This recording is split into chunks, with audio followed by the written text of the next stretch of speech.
I like to hang out in my local dive bar from time to time. If you hang out in your local dive bar, you'll experience a different environment than you'll find in most other places. Anywhere socially you go, a bar, a regular bar, not a dive bar, a restaurant, a coffee shop, people tend to have a couple layers of social facade that they keep to protect their true self. But if you hang out in a dive bar, the people that go there, and the old rule of in vino veritas, that tends to create a situation where people speak the way they really feel.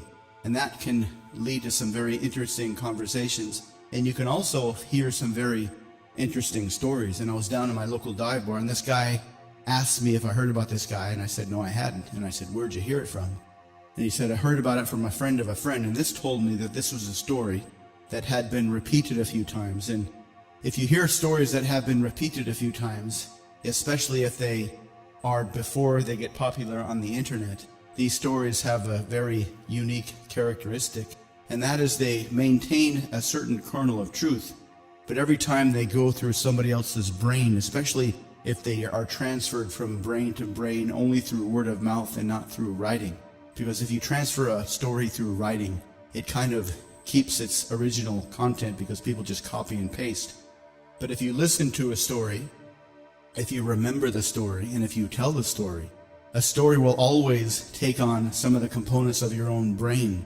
And so if you hear a story that is still in the as pure of a oral tradition form as you can find, you can get some unique stories that you haven't heard anywhere before.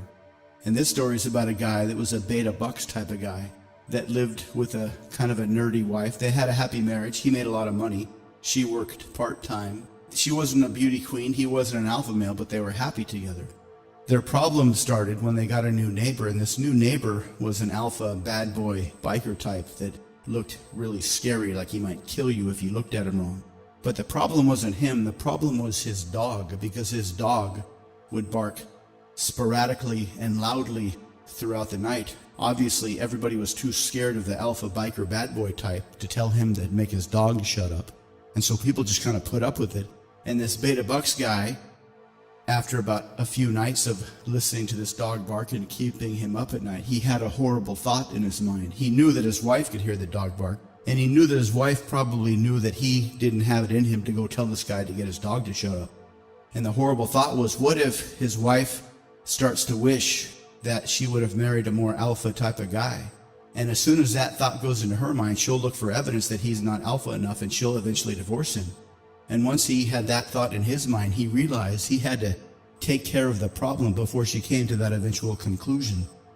And so he did some research, and he decided that he was going to poison the dog. And he bought some poison online. He set up a recording device that recorded 24/7 for about a week.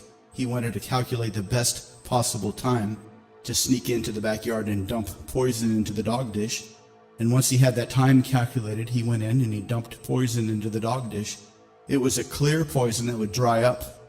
And then once you put dog food in the dish, the dog food would soak up some of the poison. The dog would eat the poison, the dog would die, and the problem would be solved. What Beta Bucks didn't anticipate was that the wife of the alpha bad boy biker, she hated him more than anyone else, and she had developed a kind of a series of passive-aggressive behaviors that she needed to use to maintain her sense of self. And one of those passive-aggressive behaviors was she would periodically go down to the supermarket, buy a big steak with a bone in it, feed it to the dog, and before the dog was finished eating, she would take it back and use the partially eaten steak with a bone in it. She would use that as a stock for some kind of soup or gravy or sauce that she would feed to her husband at dinner time. And so she developed this habit of occasionally feeding her husband partially eaten dog food as a way of kind of subconsciously and privately getting back at him. And so after Beta Bucks put the poison in the dog food dish, she did that. Her husband ate that partially eaten dog food dinner. The husband died because the insurance company wouldn't pay out on his policy unless they were sure there was no foul play. They demanded to have an autopsy done. And so they did the autopsy. They found the poison in his system. They told the cops.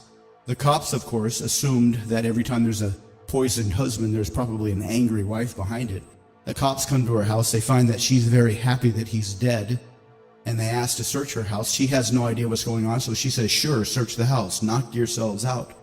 They find the poison in the kitchen. she gets arrested. Because the poison had been fed to him over several nights, that made her eligible for the death penalty. So the husband was dead, the dog was dead, the wife ended up on death row.